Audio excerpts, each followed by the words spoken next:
says, from today you are going to be Nelson. So henceforth, he would be known to the world as Nelson Mandela.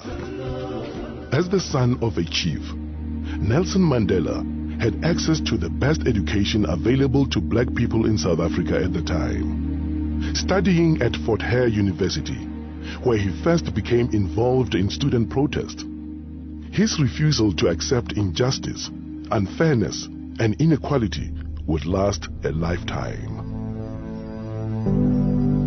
South Africa, 1941.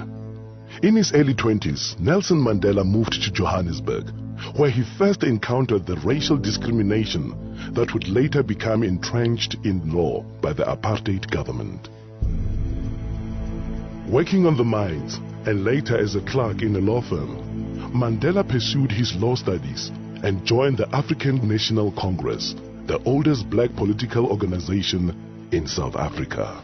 It was when I came into the African National Congress that I realized that causes are only a part of the African people. That the task of the ANC was to unite the African people and out of them build a nation. In 1948, the nationalist government was voted into power by the white electorate in South Africa, and the battle lines were clearly drawn. Comrade Oliver said, well, I like this because we now know we have an enemy in power, and I think that we're going to have a better opportunity of mobilizing our people. Our policy is one which is called by an Afrikaans word apartheid.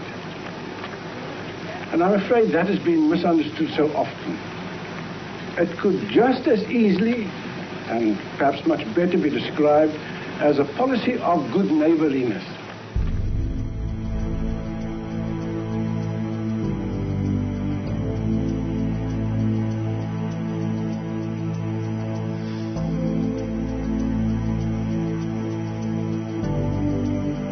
In 1955, the ANC and other organizations called upon people of all races to gather in Kliptown to approve the Freedom Charter, a blueprint for a free, democratic and multiracial South Africa, in which all races would be treated equally.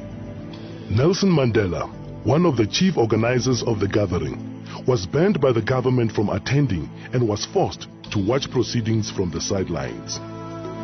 In 1956, the organizers of the Freedom Charter and other leaders in the Congress movement were charged with high treason.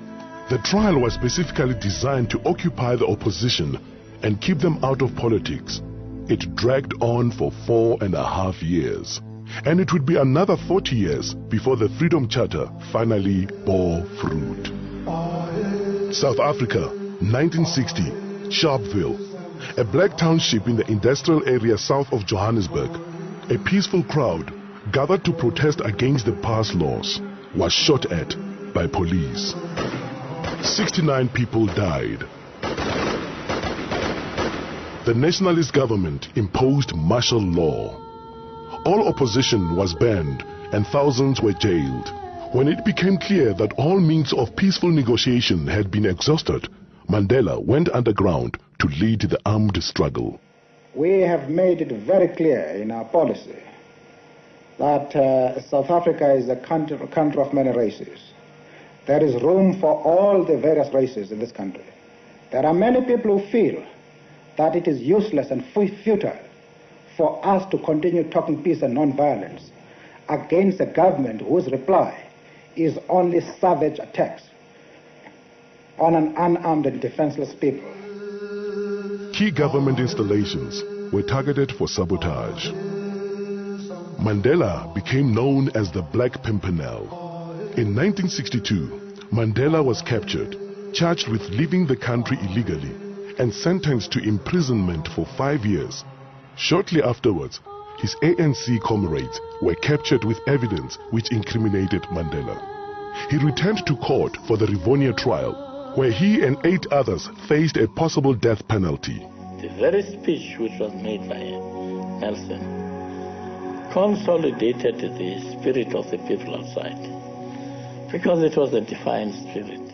I have fought against white domination, and I have fought against black domination. I have cherished the idea of a democratic and free society in which all nations live together in harmony and with equal opportunity. It is an ideal which I hope to live for and to achieve. But if need be, it is an ideal for which I am prepared to die. When Nelson Mandela and several of his colleagues were sentenced to life imprisonment in 1964, the political convicts were sent to Robben Island, the bleak island prison off the Western Cape Coast. Nelson Mandela was 45 years old when he became prisoner number 466 of 1964. He would be in his early 70s before he would again be a free man. Forced to perform futile hard labor in a lime quarry, the prisoners refused to be broken. Far from being diminished, Mandela's moral leadership and stature continued to grow while he was in prison. His young wife, Winnie, continued to be an inspiration to the struggle. That day is not far when we shall lead you to freedom. Amanda! Away to power to the people. But the struggle against apartheid would continue for another quarter century. While Nelson Mandela and his co-accused served life sentences on Robben Island, other leaders of all races and in all spheres campaigned for change. Many faced imprisonment or exile. And around the world, ordinary people showed their horror of apartheid and their support for the struggle. The purpose, friends, of this boycott is for the people of Britain to register on the widest possible scale their passionate protest against an evil and repulsive doctrine which says that a man's legal status, a man's political rights, a man's economic opportunities, a man's social position shall depend solely upon the color of his skin. But in 1976, Soweto school children marched in protest, and townships around the country erupted in violence. It was the beginning of the end for apartheid, but the struggle dragged on for more than a decade as the Afrikaner nationalist government clung to power. I've been lenient and patient. Don't push us too far. In the late 1980s, amid a tide of world pressure, the South African government was forced to accept the inevitable and began dismantling apartheid.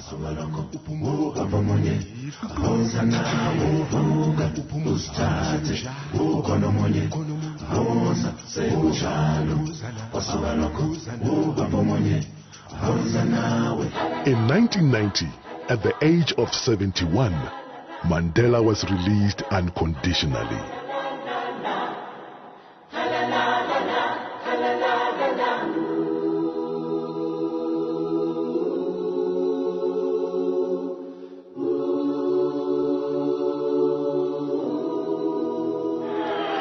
I stand here before you not as a prophet, but as a humble servant of you, the people. I place the remaining years of my life in your hands. After leading negotiations for a new South Africa, Nelson Mandela cast his vote in the first free and democratic elections and became the country's first black president. Never, never, and never again shall it be that this beautiful land will again experience the oppression, of one by another.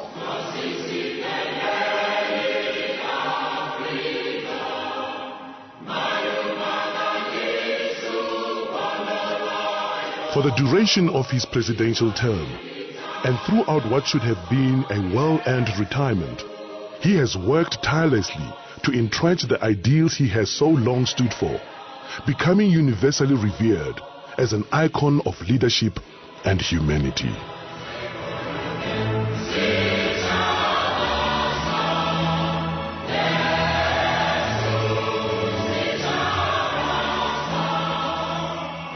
When I told one of my advisors a few months ago that I wanted to retire, he growled at me, "Coach, you are retired." If that is really the case, then I should say, I now announce that I'm retiring from retirement. But in his retirement from retirement, Nelson Mandela has continued to give his support and generosity in countless ways, creating an enduring legacy through the Nelson Mandela Foundation, the Nelson Mandela Children's Fund, the Mandela Rhodes Foundation, the Nelson Mandela Institute for Education and Rural Development, and the 46664 campaign. Through 46664, he continues to lend the full force of his extraordinary talent, intellect, and heart to a problem that faces not only his own country, but the world at large. Nelson Mandela, Madiba, we salute you.